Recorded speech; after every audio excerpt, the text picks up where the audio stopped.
My wife bought a pair of men's leather shoes worth $800, but they weren't for me. When I questioned her, she didn't explain and instead escalated the situation. She grabbed our 3-year-old daughter and rushed to the rooftop of our apartment building, screaming that she was going to jump. Neighbors gathered quickly, and the atmosphere became extremely tense. "You beast!" Her parents stood downstairs, viciously accusing me. "You have a woman outside, disgracing the family." Worse still, my brother-in-law Luke, who has never been friendly to me, lost his mind. He grabbed a kitchen knife and charged at me. Fortunately, the neighbors reacted quickly and managed to stop and subdue him. Everyone's anger seemed to be directed at me, as if I were the sole reason for the family's disintegration. "Isn't it just a divorce you want?"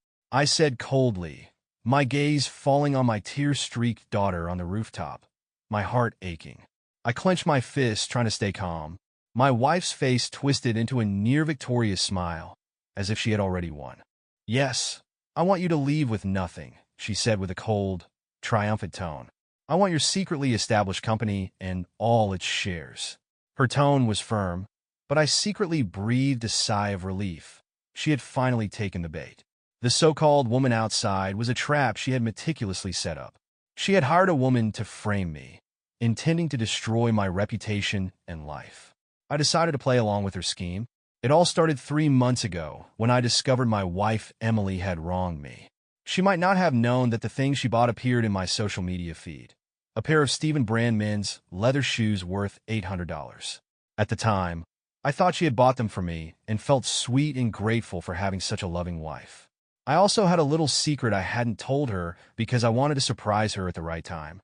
That day, I returned home nonchalantly, eagerly anticipating when she would give me the shoes. But no matter how long I waited, Emily never mentioned it. Instead, she turned to another topic. Her brother Luke was getting married and urgently needed money. The wedding expenses would be about $30,000, and she hoped I could help. I managed to scrape together $10,000 and handed it to her, thinking she would at least be grateful or give me the shoes in return. But she showed no gratitude, took the money, and left in a hurry. It was then that I realized, no matter how good I was to her, those shoes were never meant for me. She had already given them to someone else. Although she treated her brother Luke better than me, Luke was young and didn't like wearing leather shoes, always opting for sneakers. So, the shoes were definitely not for him. I was 100% sure my wife had betrayed me. Although I pretended nothing had happened and continued living a peaceful life, the thorn in my heart was bleeding. I decided to secretly check her bank statements for any anomalies. Sure enough, I found the problem. Emily had rented a room at a luxury couples hotel, costing nearly $500 a night, including a pack of cigarettes. The evidence was clear, and I was furious. We had been married for 5 years, and I had always been devoted to her and our marriage. I had even sacrificed a lot to help her family.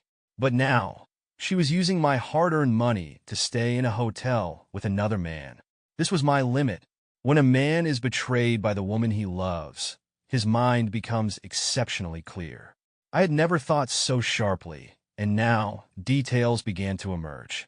The luxurious shoes, being an imported brand, only came in a maximum size of 6.5. This was the first clue about the adulterer. He also had a smoking habit. He liked expensive Marlboro cigarettes. Piecing these clues together, I began to figure out who fit the profile. First, I suspected our community's delivery man. He came to deliver packages so frequently that it was suspicious. I waited at the door for him and finally saw him arrive on his small delivery truck. I immediately looked at his shoes, but his feet were much larger than size 6.5, so he was ruled out. Next, I suspected Emily's manager at her company. He always gave me an uneasy feeling, but after checking the timeline, I found he had been on a business trip abroad with Emily last month, so the timing didn't match, ruling him out as well. Just when I was at my wit's end, I overheard some neighbors chatting on my way back to the community. They were talking about old Bill's new shoes, which he only wore for a day before never wearing them again. Hearing this, I suddenly realized I might have found a key clue. I became particularly sensitive to the word shoes, and any mention of it made my heart race. To avoid alerting anyone, I waited 2 days before approaching Mike, a neighbor who was always gossiping. He was the most enthusiastic and well-informed person in the community. I chatted with him, trying to steer the conversation naturally towards shoes. Sure enough, when we talked about shoes, Mike immediately said, "Oh, you mean shoes? I heard someone gave Bill a pair of very expensive shoes, Stefan brand deerskin shoes, worth $400 or $500. They're incredibly expensive." My heart skipped a beat. I had wanted to buy those Stefan deerskin shoes too, but they were always out of stock, only available in size 6.5. I tried to stay calm and asked, "Do you know Bill's shoe size?" Mike laughed. "His feet are exactly size 6.5, a perfect fit." At that moment, I clenched my fists, my heart erupting like a volcano. I forced myself to stay calm and continued listening to Mike's stories. He didn't notice my reaction and went on to talk about Bill's past. It turned out Bill used to be wealthy, but lost everything to gambling. Mike admired him, thinking Bill was still smart and clever, not easily fooled. Despite my raging anger, I knew I couldn't act rashly. I needed more evidence and couldn't wrongly accuse an innocent person. I found Bill and, under the pretense of chatting, handed him a Marlboro cigarette. He took it, lit it, and took a deep drag. I casually said, "This cigarette is okay, but I personally don't think this brand is that great." Then, I pulled out a better cigarette, Camel, from my pocket and offered it to him. Bill laughed and waved it off. "I don't smoke that. I only like Marlboro." Hearing this, my heart sank. It was him. Emily's lover also liked this brand of cigarettes. In an instant, countless thoughts raced through my mind. Why would Emily betray me when I loved her so much? What did Bill have that I didn't? He was neither rich nor handsome and was older than me. If Emily had been with a wealthy and powerful man, I might have accepted it. But she chose Bill, a boring, impoverished man. My heart was torn to pieces, with only one word echoing in my mind: revenge. I wanted to make Emily and Bill pay dearly, to make their lives a living nightmare. I had been silently enduring, investigating the adulterer without revealing anything because I had my own secret. A few years ago, my best friend John decided to start a business in Silicon Valley. He borrowed $10,000 from me. Unfortunately, his luck wasn't good, and he struggled for years without success. Emily always scolded me, calling me stupid for lending money without knowing how to get it back. She repeatedly urged me to get the money back for her brother Luke's business. However, sometimes a man's fortune changes in an instant. No one expected that in the past 2 or 3 months, the price of Bitcoin would skyrocket and numerous cryptocurrency mining farms would spring up, making graphics cards scarce. My friend John happened to have a large stockpile of old graphics cards that no one wanted before, but now they were in high demand. He called to share the good news, saying he had made a fortune and that half of his company's shares belonged to me. He also said he had transferred this portion of the earnings to my name through a lawyer. John told me the price of graphics cards would continue to rise and advised me to wait for even greater profits.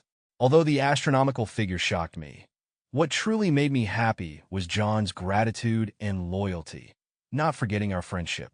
However, at this critical moment, Emily went out to find another man. If I had a big fight with her and filed for divorce, the division of assets would allow her to take a large sum of money. How could I let this woman who betrayed me get what she wanted? A plan for revenge began to form in my mind. I knew my opponent wasn't stupid. Bill was very clever, or the neighbors wouldn't say he used to be wealthy. But he had a fatal flaw. He was too greedy and loved to gamble. If it weren't for these two vices, he wouldn't have fallen from a wealthy man to his current state. Now, he was in desperate need of money, wanting to make a comeback. This was the opportunity one needed to exploit. I secretly installed cameras and listening devices at home to gather evidence of Bill and Emily's illicit relationship. Meanwhile, I found an opportunity to chat with neighbor Mike. He was single, not wealthy, and always interested in gossip. I casually shared some scandalous stories I had heard in social circles, piquing his interest. "Hey, do you know where to find those kinds of websites?" Mike asked hesitantly, clearly intrigued by my stories. I pretended to think for a moment, then gave him a website link. He was surprised.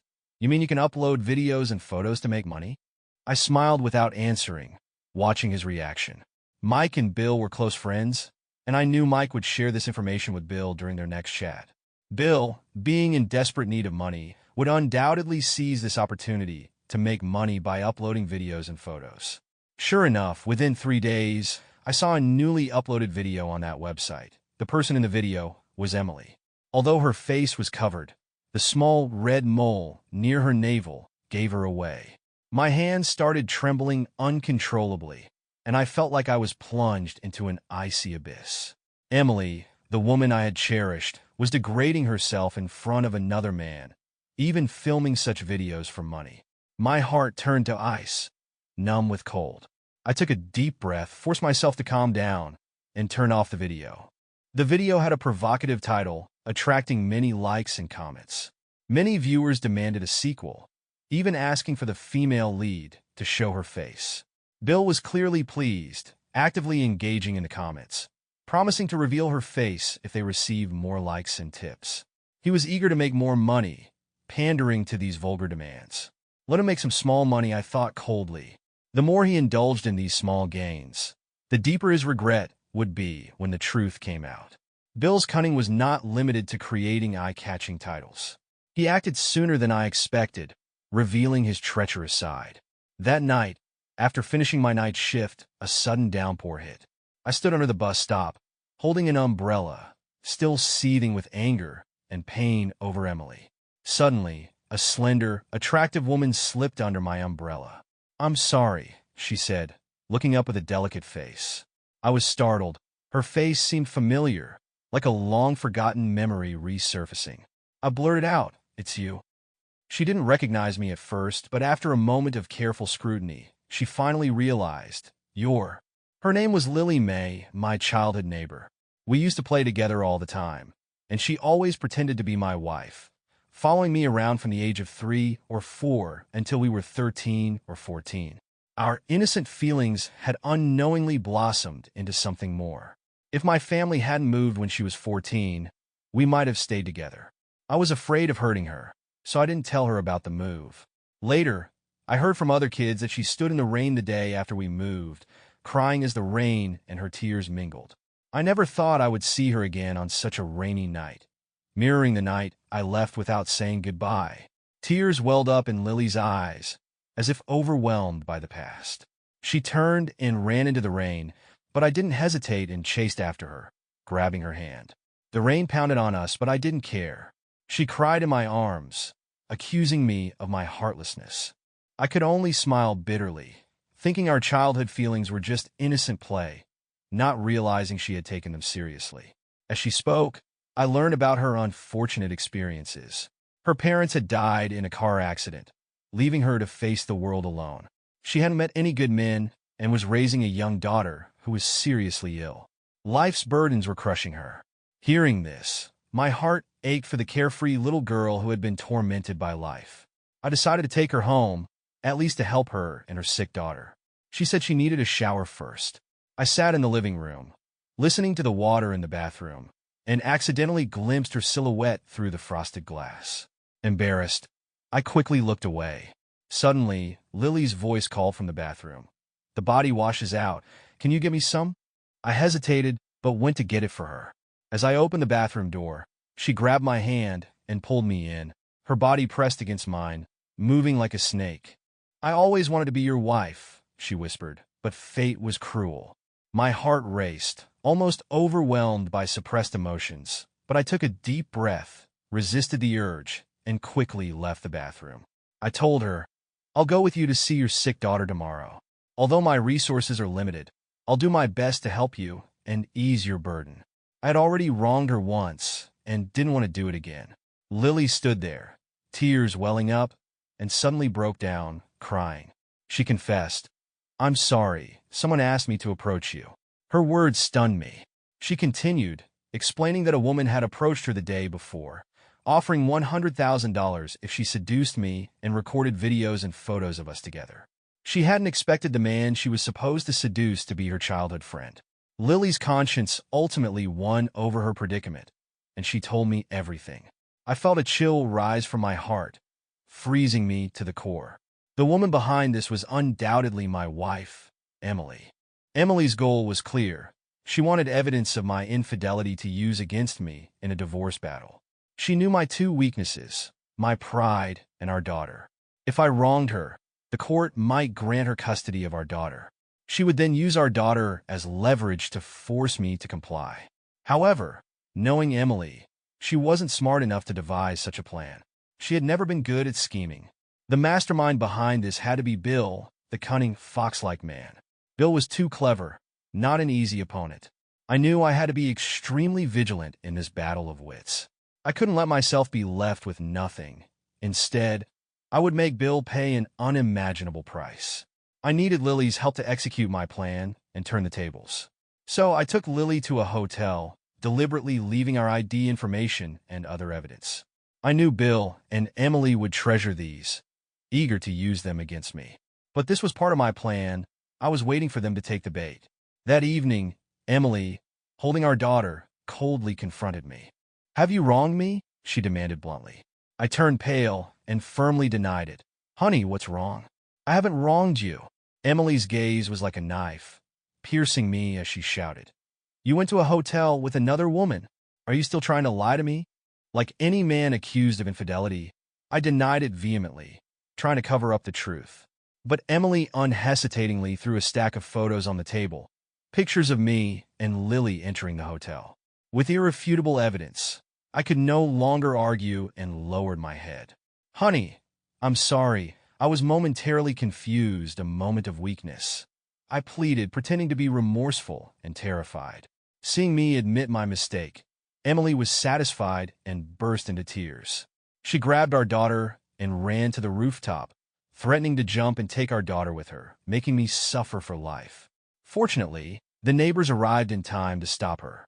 She continued to cry, acting like the most helpless woman in the world. Luke took the opportunity to rush at me, punching and kicking me. I was beaten black and blue, blood dripping from my mouth, but no one spoke up for me. Everyone believed Emily's lies, thinking I was the guilty one. "You just want a divorce, don't you?" I shouted in desperation. Divorce was inevitable, and Emily, in a victorious stance, demanded I leave with nothing. I struggled for a long time and finally agreed to the divorce. My only request was custody of our daughter. I couldn't let such a lovely child fall into Emily's hands.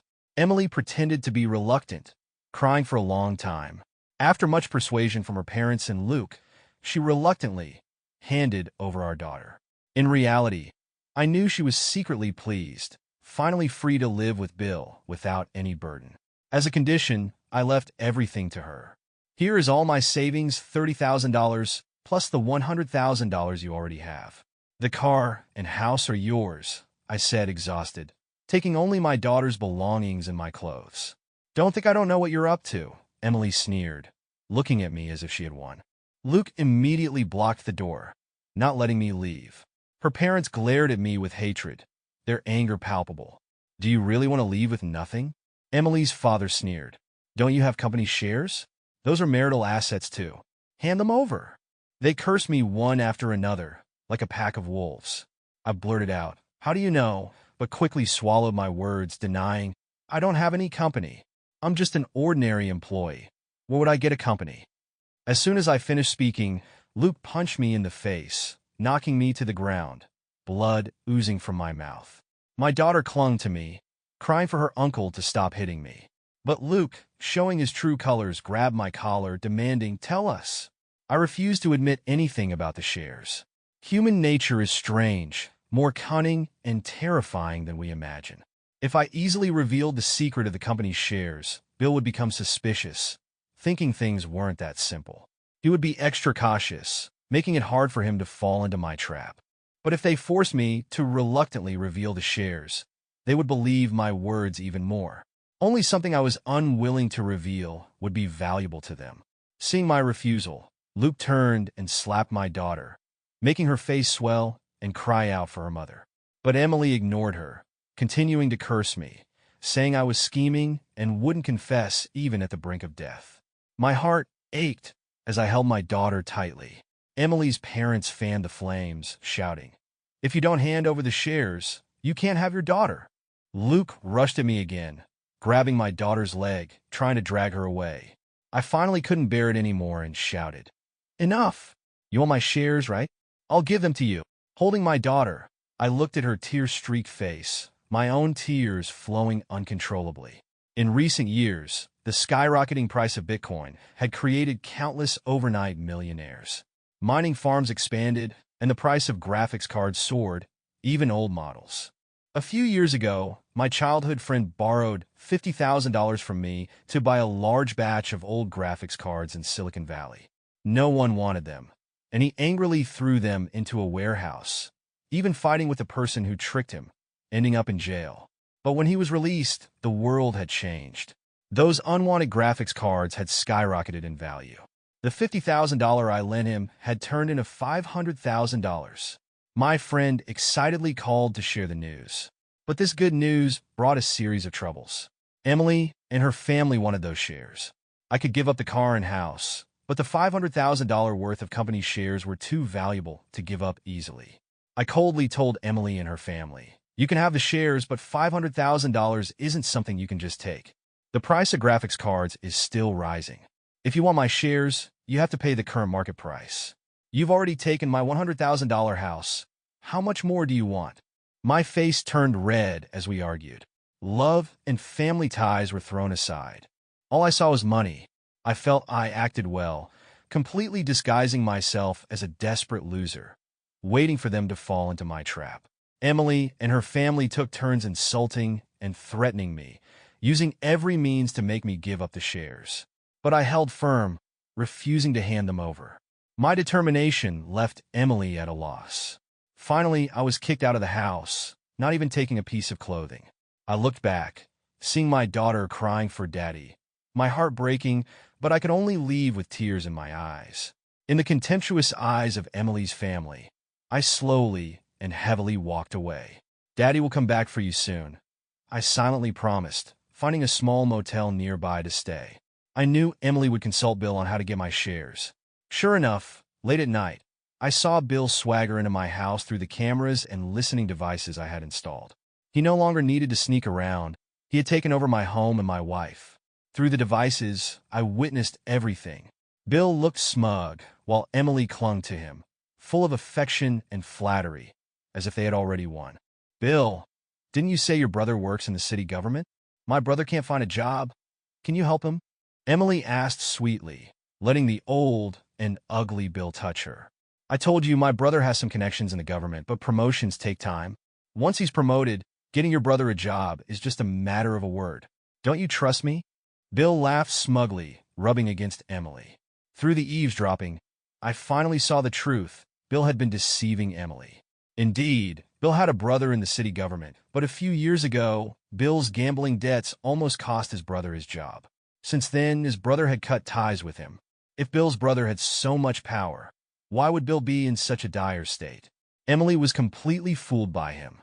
"What if my husband refuses to hand over the shares?" Emily asked. "He's just a loser. Tell him the shares will be sold at half price. Make sure those graphics cards are still there. Their price is rising daily." "We need to act fast," Bill said confidently, smiling slyly. He pinched Emily's chin, smiling even more smugly. "Let's film a face-revealing video tonight and have some fun." Emily agreed without much hesitation. Watching their disgusting behavior through the camera, my anger nearly exploded, but I forced myself to stay calm and turned off the equipment. The big fish had finally taken the bait. Did they think my shares were so easy to take? "Bill, you think I'm weak and easy to control. You're too naive. I'll make you experience something you've never imagined." Emily approached me, proposing to buy my shares at half price.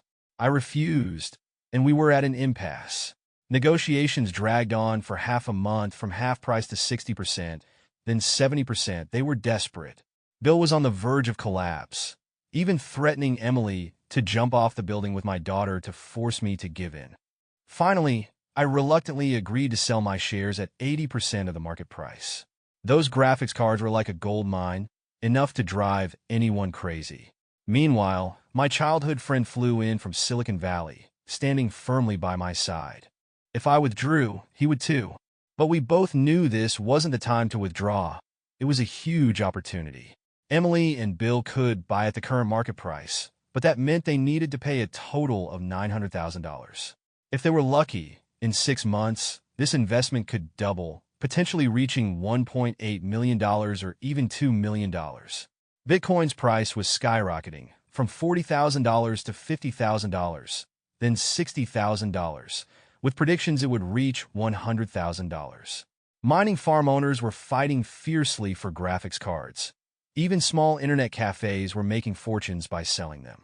Some cafes that hadn't made money in 3 years earned several times their investment by selling graphics cards.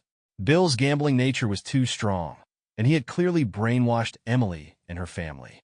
Emily sold her car and house. Luke borrowed money everywhere, even resorting to loan sharks. Even more crazily, Emily's parents, driven by greed for those graphics cards, sold their pension and house, putting everything into raising the $900,000. Bill, more desperate than anyone, borrowed money from everyone he knew.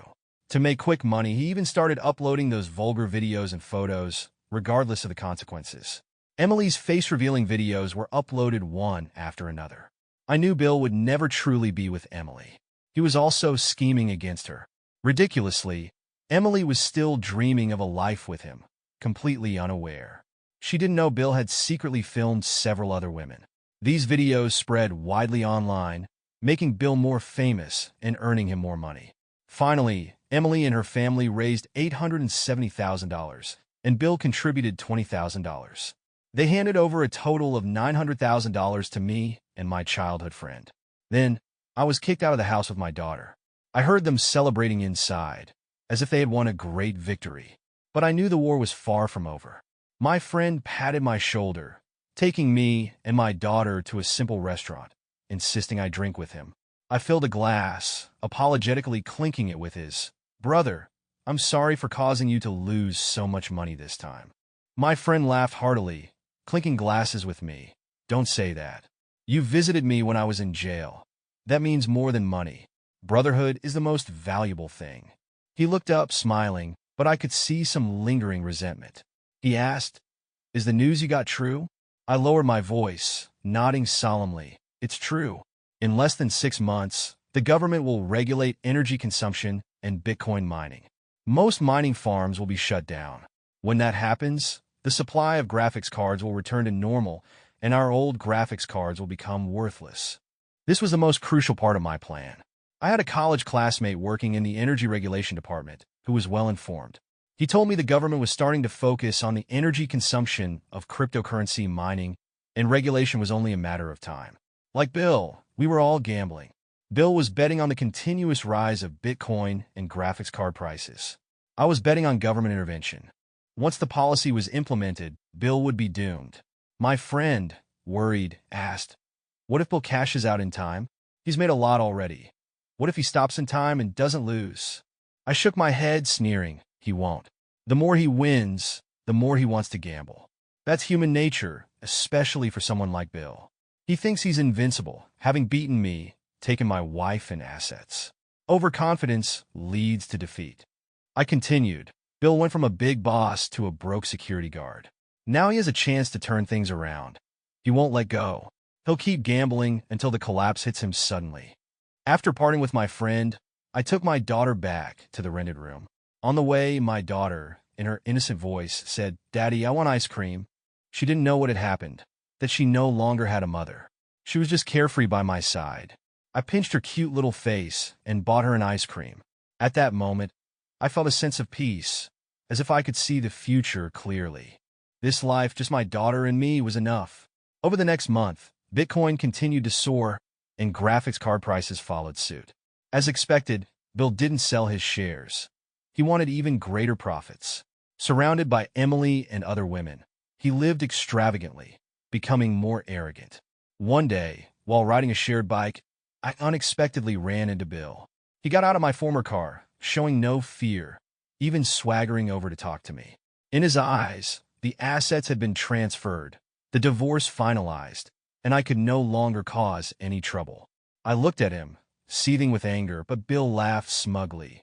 "You're such a weak opponent. I didn't even use all my tricks, and you lost." He continued to boast. "I forged evidence of your affair, making Emily think you wronged her first. She believed my lies and started seeing me. I even let you discover it on purpose. and everything went according to my plan, without any surprises. Winning was too easy, really boring. I grabbed his collar in a fit of rage, but he provocatively offered his face, daring me to hit him. I knew if he fell to the ground, I would have to pay a hefty sum to settle it. Facing such a shameless scoundrel, I could only suppress my anger and withdraw my fist. I turned and left, not looking back, as he laughed arrogantly behind me. I looked up at the sky, coldly smiling. He thought the war was over, but it was far from it. Let's see who laughs last. Some people become famous unexpectedly. Soon, some short videos began circulating on social media and messaging apps, featuring several young, beautiful women with an older man. The videos were explicit and spread quickly, going viral. Gradually, one of the women in the videos was recognized. It was Emily. She started noticing the strange looks from people around her. Men in the community stared at her, sometimes looking at their phones and smiling oddly. Emily felt uneasy and finally couldn't resist her curiosity. Grabbing someone's phone to see, she was stunned. The videos featured her and Bill, with their faces clearly visible. How could this be? Weren't these videos supposed to be private? How had they spread so widely? Everyone's perception of her changed instantly, filled with disdain and disgust. They had thought she was the victim, wronged by me. But now, they began to question who had wronged whom. Emily's body trembled uncontrollably. The face-revealing videos ruined her reputation, making her a laughingstock in the community.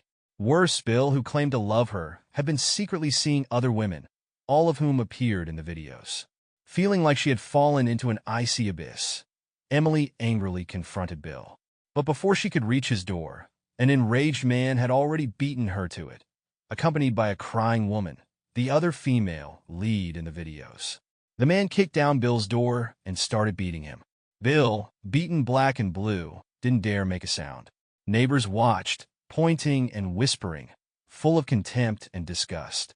Emily, unable to stay any longer, covered her face and fled home.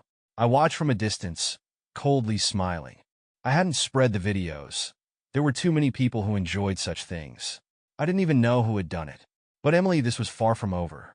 I thought, coldly watching her retreating figure. After that, Emily and Bill's relationship completely fell apart, their lives in chaos. To make matters worse, the government finally announced a ban on electricity supply to cryptocurrency mining farms.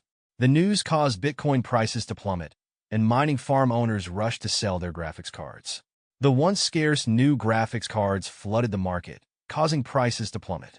Bill's old graphics cards, once valuable due to the shortage, became worthless. Bill, Emily, and Luke panicked. They tried selling the graphics cards at 80%, then 70%, then 50%, 30%, even 20% of their value, but no one was interested. Their $800,000 investment evaporated overnight, leaving them bankrupt and deeply in debt. My cameras and listening devices at home continued to work, capturing the collapse of this once arrogant team. Emily dragged Bill home, demanding he compensate her and her family for their losses. She cried and screamed, even trying to use the same tactics she had used on me. But Bill, overwhelmed by his own debts, coldly responded, "Why should I compensate you?"